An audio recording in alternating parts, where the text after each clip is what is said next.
शंकर जी से लागल बाटे नैया ए पार्वती दर्शन कराई दहो। शंकर जी से लागल बाटे नैया ए पार्वती दर्शन कराई दहो। कोठाया टारी शिव के मन ही ना भावेला, कोठाया टारी शिव के मन ही ना भावेला। टूटही मड़ैया देखाई दे पार्वती दर्शन कराई दहो। टूटही मड़ैया देखाई दे पार्वती दर्शन कराई दहो।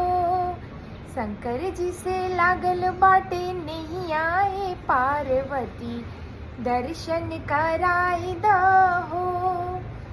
सोना या चांदी शिव के मन ही ना भावेला, सोना आ चांदी शिव के मन ही ना भावेला।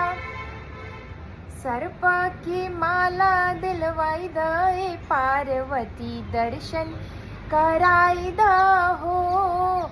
सर्प की माला दिलवाई दे पार्वती दर्शन कराई दहो।